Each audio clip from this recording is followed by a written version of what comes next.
भूतिया हवेली की खौफनाक कहानी गांव के बाहर एक पुरानी और सुनसान हवेली थी जिसे लोग शापित हवेली कहते थे।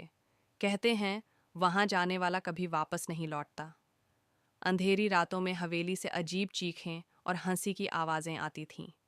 एक बार गांव के तीन दोस्त रवि, करण और विशाल इस रहस्य को जानने के लिए हवेली में जाने का फैसला करते हैं।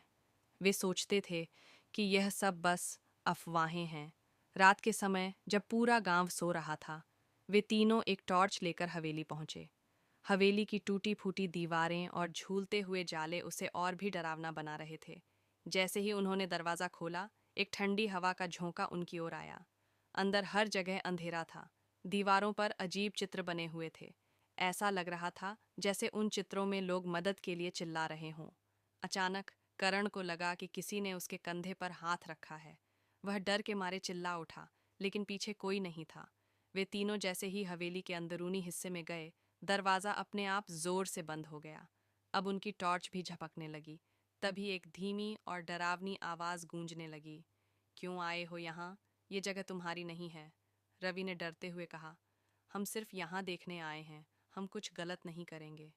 अचानक एक परछाई उनके सामने आ गई। वह एक औरत की परछाई थी, जिसके बाल बिखरे हुए थे और आंखें लाल जल रही थीं।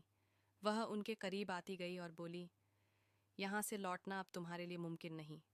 वे तीनों डर के मारे अलग अलग दिशाओं में भागने लगे। विशाल सीढ़ियों की तरफ दौड़ा, लेकिन अचानक सीढ़ियां गायब हो गईं और वह एक गहरे गड्ढे में गिर गया।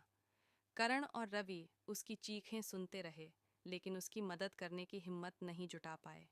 रवि और करण ने जैसे तैसे खिड़की से कूदकर भागने की कोशिश की, लेकिन हवेली की दीवारें उनके रास्ते में बढ़ने लगीं। ऐसा लग रहा था जैसे हवेली खुद उन्हें रोकना चाहती हो। अगले दिन गांव वालों को हवेली के पास सिर्फ उनकी चप्पलें मिलीं।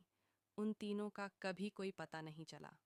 अब भी जब हवेली के पास कोई जाता है, तो वहां तीन लोगों की डरावनी परछाइयां दिखाई देती हैं। कहते हैं उनकी आत्माएं अब भी हवेली में कैद हैं।